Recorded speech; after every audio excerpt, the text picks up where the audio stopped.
What is in this Brexit EU-UK reset deal? Well, I'm delighted to be joined by a former special advisor at the heart of the British government, now at the Prosperity Institute, Fred De Fossard. Fred, thanks for being with me. Let's dive straight in. What has the government actually been trying to do here? Thank you so much for having me on the show, Tom. This is a very, very interesting thing to tuck into. It's probably one of the most significant policies this government has done since it took office. It's worth remembering the Labour Party committed to a reset of sorts in their manifesto last year. They were kind of vague about what that reset was going to include, but they wanted to do things to make it supposedly easier to trade with the European Union. What we have today, however, promises, I think, some minor reductions in customs and health certificate processes for exporting food to the European Union. And on the flip side, it looks like Britain is going to have to realign and therefore surrender sovereignty and lawmaking ability on a huge host of policies, including food standards, farming standards, and even energy policy, in order to get this slightly easier trade with the European Union. I think it's a mixed bag and undoes a huge amount of the progress made since leaving the European Union when it comes to regaining regulatory autonomy and British sovereignty. Now, of course, everyone will have heard about what this deal does for fish. This has taken the front pages of most of the newspapers. Everyone can sort of understand how the EU is going to still have the same access they enjoyed pretty much during the time that we were in the EU, save for 25%. That's for another 12 years. But shall we go to something that isn't fish? Because you mentioned agriculture. The EU is basically going to set the rules for our agricultural sector here in Britain. Yeah, pretty much. As you said, fish is very important and it's gained a lot of headlines, but we should talk about agriculture, then energy policy, and also things like migration. On agriculture, Britain has agreed to a thing called dynamic alignment.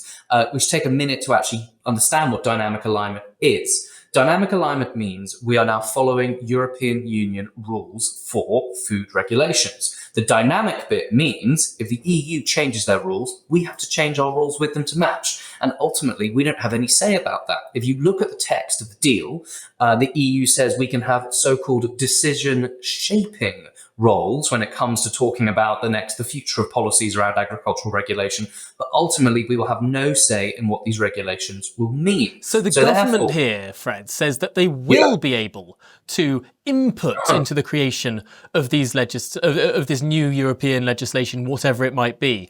But I mean, the deal, as you say, is very thin on this. I mean, presumably it's just consultation on what the new EU laws might be. Exactly that, input. It's like writing in a letter to the government saying, I don't like this, can you do anything about it? The European Union will have no obligation to listen to it. And actually it reverses many things, many of the whole points of Brexit.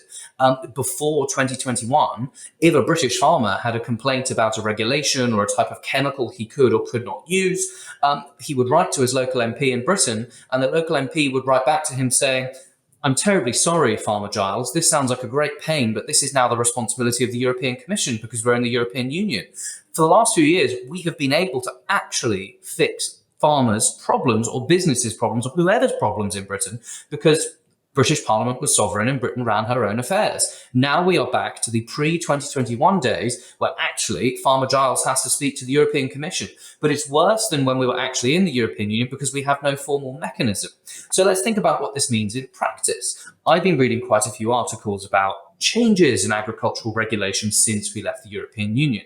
There haven't been loads, but very importantly, Britain has approved for use some particularly useful fungicides, which have helped increase yields for cereal growers and producers, which has been so important because we've had a couple of quite wet summers. So anything you can do to make it easier and more efficient to grow crops is quite good. These fungicides are illegal in the European Union. So we're going to now ban things which have been helping farmers grow their own crops more productively. It looks like it. And then let's look at the genetic technology bill and the precision breeding legislation. This allows a thing called gene editing. The European Union does not like gene editing. It does not like genetically modified technology. That was banned in the EU from the 1990s under this whole Frankenfoods moral panic. One of the great things we have done since leaving the European Union is move away from those regulations so we can grow and sell selectively bred to be resistant against disease crops and increasingly animals in the United Kingdom. But not anymore. The government, for some insane reason, has said they're going to continue with the gene editing laws, but that runs completely contradictory to the European Union's own laws around genetic modification, about our GMOs and gene editing. So I really don't know where we're going to end up on this one, because the text on the agreement was very clear.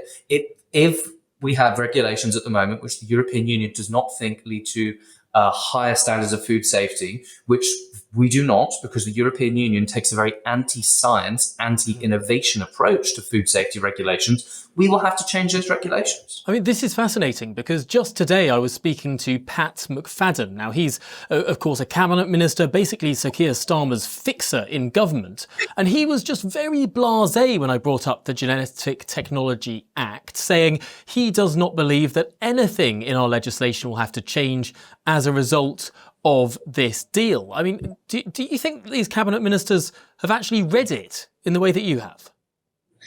Maybe they haven't. I mean, I think that's completely insane. It is quite clear that we have introduced a number of laws and regulations since leaving the European Union where we have diverged from EU rules, particularly on agriculture. Indeed, we have introduced a totally new replacement to the Common Agricultural Policy. We have the Environmental Land Management Scheme. Now, that has problems of its own, but it's different to the Common Agricultural Policy.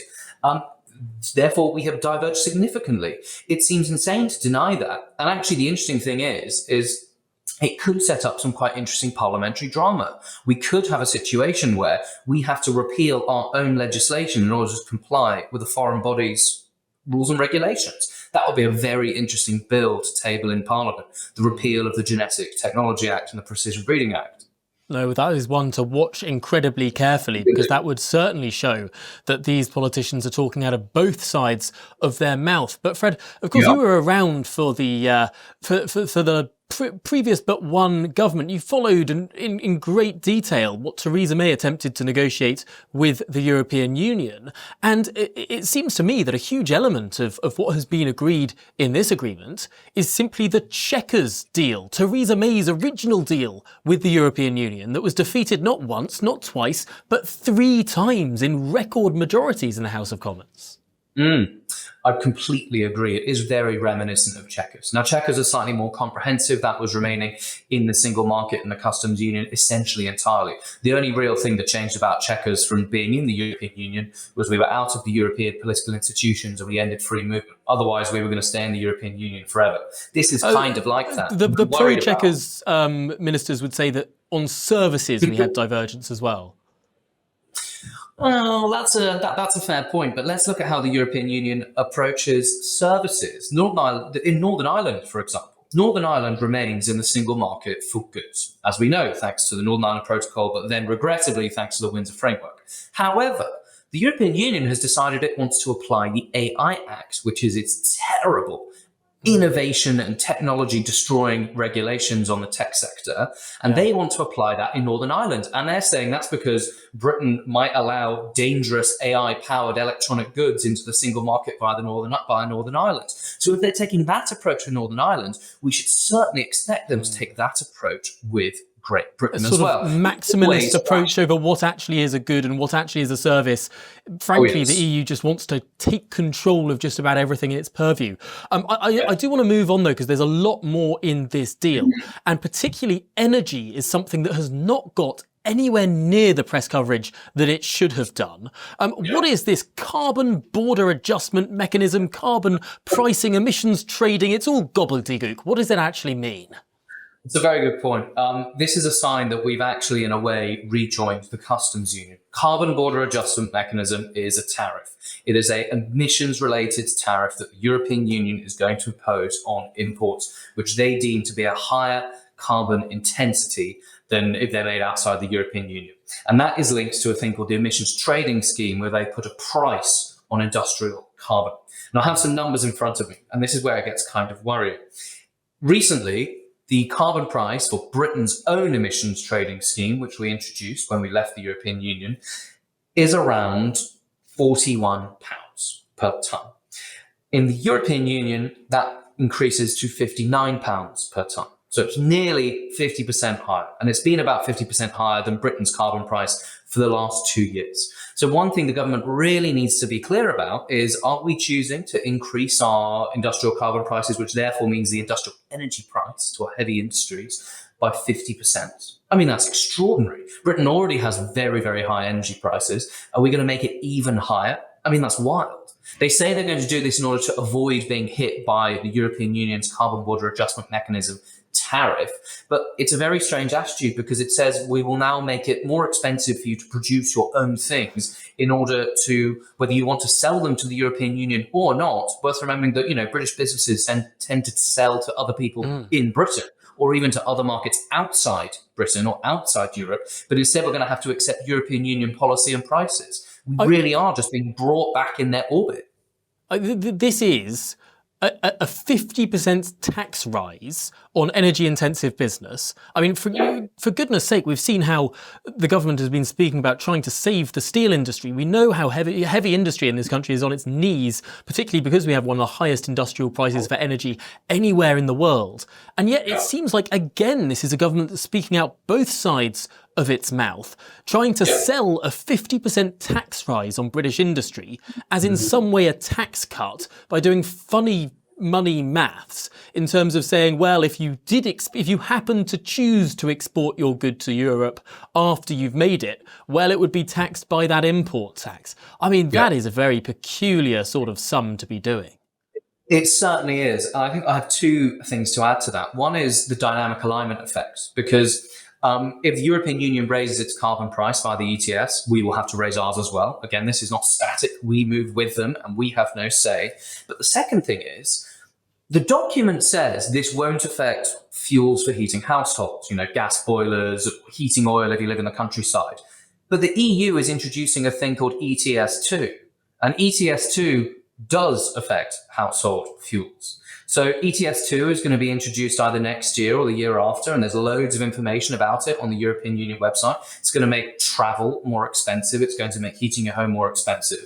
So under dynamic alignment, and the whole point is there is no competitive advantage allowed. You read the text and it makes very clear that the UK is not allowed to undercut the European Union to get a competitive advantage. So if the European Union introduces ETS2, will Britain have to introduce ETS2? All of a sudden, that's not just putting costs on businesses, and obviously that's very bad, and that's very bad for the whole economy. But then we're deliberately putting costs on household bills. That's extraordinary. I mean, in many ways, decided by Brussels.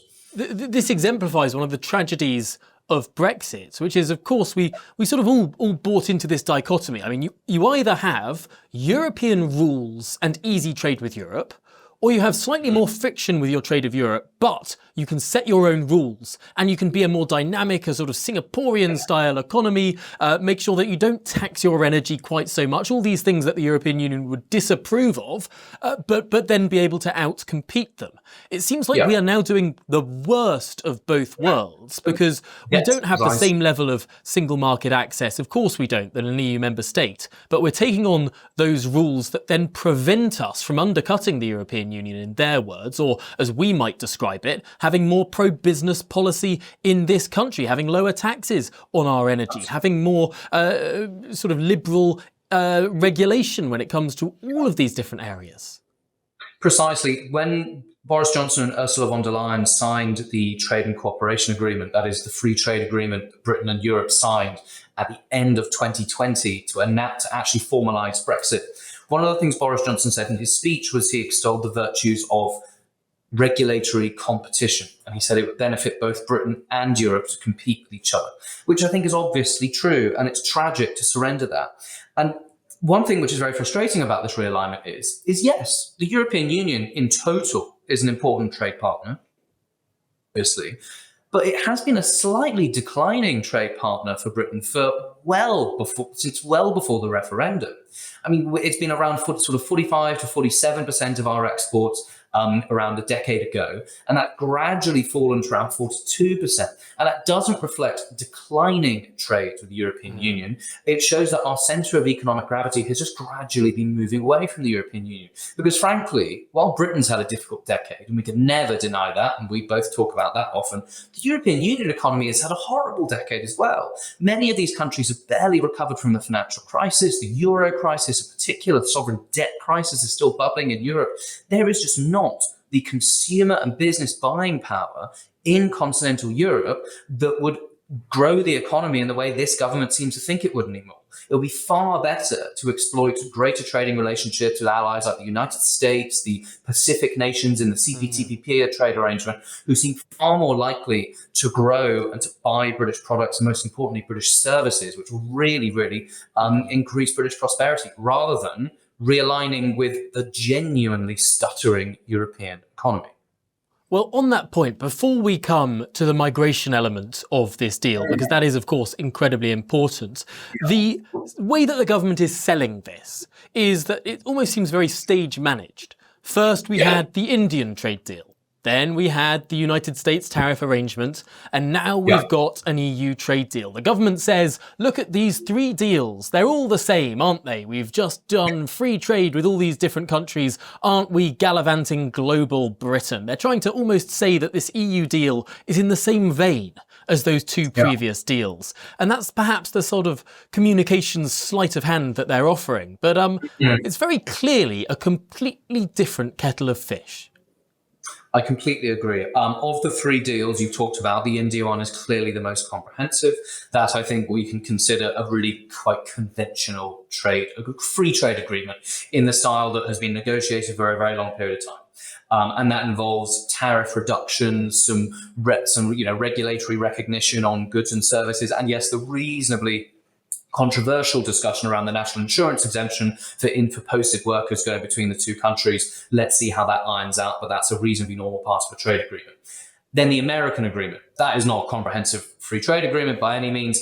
But it is a beneficial tariff agreement, and hopefully it could lead to something more. Reducing tariffs between the 2 is obviously great. The United Kingdom and the USA are usually each other's largest bilateral trading partners, particularly often the largest bilateral partners for foreign direct investment. So that's a good thing, and we like that, but hopefully it goes a little bit further.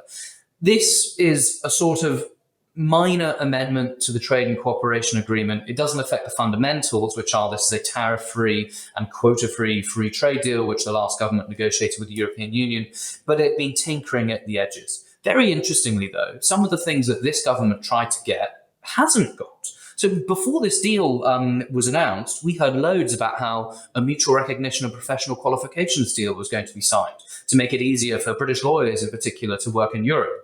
That hasn't happened, which is kind of interesting. Now, I don't think that would necessarily be necessary because British legal exports are booming as it is, regardless of our status with the European Union. But it's interesting they didn't achieve that. And nothing has been achieved on touring musicians either, because that is a very sticky bit of protectionism. The European Union doesn't want to make it easier for British musicians to tour in Europe because, frankly, Britain is the musical powerhouse of Europe and arguably per capita of the West. So, they're stuffy protectionists in Europe will not want British pop stars touring Europe more easily. So some of those things, which were really touted beforehand, haven't come about. And I'd be interested to know how the government justifies that, because quite a few people would be rightly disappointed by that. That's actually incredibly interesting, because I hadn't considered it in that sort of frame, that actually the Indian trade deal, in terms of what this government has achieved, is way more comprehensive than the changes that we've got to trade with the European Union. But on the other hand, the obligations that we've signed up to now are far more comprehensive. I mean, in the Indian trade deal, we didn't have to accept Indian regulation, and that the Indian Parliament will be setting rules in the United Kingdom for decades to come, or indeed in perpetuity. To get a tariff reduction with the United States, we didn't have to say that we're going to be subservient to the US Congress when it comes to regulating this sector or that sector. And yet when it came to the European Union, that's precisely what we've done. Absolutely right. And it's worth remembering that the European Union's approach to regulation on food standards in particular, but also products, which they really follow the precautionary principle, which, as we all know, is very, very risk averse. is essentially a form of regulatory protectionism. The WTO has repeatedly found against the European Union, but the WTO is such a toothless court these days that no real enforcement mechanism has been put on the European Union.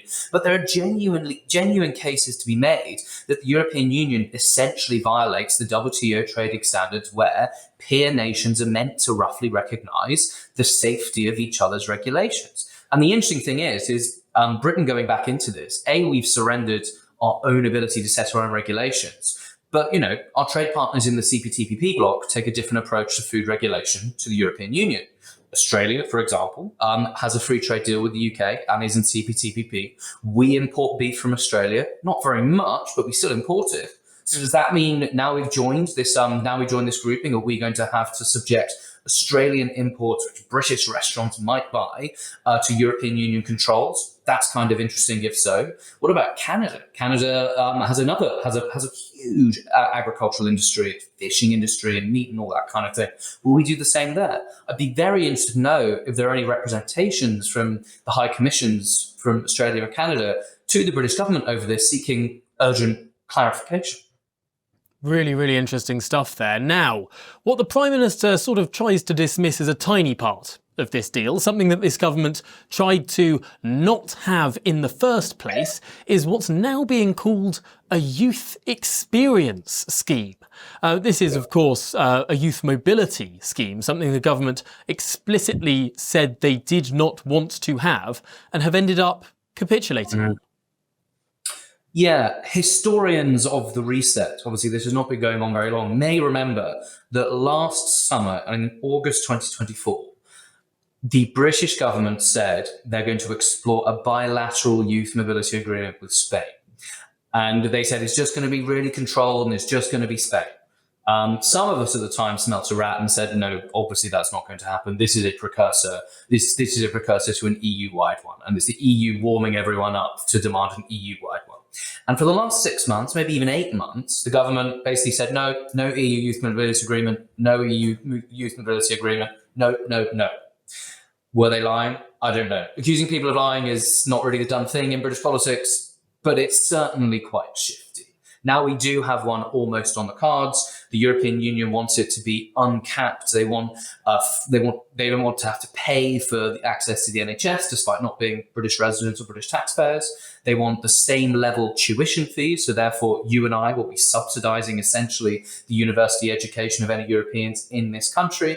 And also now, interestingly, the youth experience deal might also apply to dependents and family members of people coming from Europe, which is very, very different to the youth mobility agreements we've agreed with Canada, Australia, Uruguay, which have capped small numbers. And it's just insane. So is the government going to agree to this? If so, it kind of blows out the water a huge number of the things they were doing on immigration last week. All those press releases, all those aggressive tweets from Keir Starmer, all these new restrictions, and now we're opening a new door. I mean, it does seem that the Labour government run the risk of falling into what I call the Sunak trap of immigration, which is talk tough, but act liberal. Use all the tough words on illegal migration. Meanwhile, the boats keep coming high, and indeed on legal immigration, talk about control. Meanwhile, you have hundreds of thousands of dependents, people who aren't even coming for the skilled work that you say people are coming for. Although there are details that are not agreed yet on this, and the government seems to insist that there will be some sort of cap. What's the EU saying? I think at the moment we're going to hit that. We'll have that classic situation where the European Union likes to negotiate kind of in private and occasionally control the narrative with a bit of tactical briefing. This government, frustratingly, also likes the privacy angle. It's a very different tone to the negotiations that Lord Frost and Boris Johnson took, where they were actually quite upfront and quite clear about their approach in the negotiations. I think that was what was so refreshing in 2019, was how Lord Frost did a very big speech about this is our agenda, this is what we want to achieve. And it was republished, I think, in The Spectator. It was actually quite radical, especially considering the previous 2 years we've had with Theresa May. Now we're very much back to the Theresa May, Ollie Robbins approach to negotiating with the EU, which is secrecy, secrecy, secrecy. And the only thing the government says is, we will not provide a running commentary on the negotiations. And potentially one of the reasons for all of that secrecy is because if they were clear about their negotiating objectives at the start, and objections, I suppose, then people would rightly point out, well, you've given ground here, you've given ground there, this is not what you wanted to achieve. Because, of course, Theresa May, with her original Mansion House speech, had to go back on almost every single red line by the time she got a deal, and then became incredibly secretive. I suppose this government has almost learnt from that, doesn't want to be seen to be losing ground to the EU, so simply says nothing at all. Yeah, exactly. And I think that's very frustrating. And I think that it will be very bad for public trust. And, we see all the issues with migration in the first place. So the government says it would like a cap of 80,000 a year. But have we announced corresponding reductions of 80,000 a year in other types of visas to make up for that? Not really, no. There will be no restrictions on the kind of jobs people on the mobility scheme presumably will be able to come for, which, might provide a certain flexibility to the labour market. But without doing the other things which the British public think would clearly be necessary and just, which I said would be reduce migration elsewhere and do things to address the disasters in our housing situation, but also put measures in place to ensure that our public services aren't overburdened, i.e. by very much maintaining the charges for NHS use for foreigners, it will cause, I think, political outrage. And I suppose there's one other element of this too, and that's frankly numbers. When we had freedom of movement with the European Union, around half of the people that came under free movement were under the age of 35.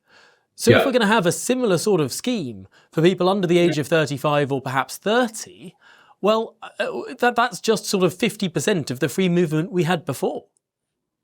Yeah, exactly. And it's worth remembering that it was the explosions in migration from free movement after the Euro crisis, which basically precipitated the referendum. And I think that, the dynamic around migration in all of Europe is changing rapidly. And then look, it means that also Britain's borders are only as strong as the most open bordered country in continental Europe.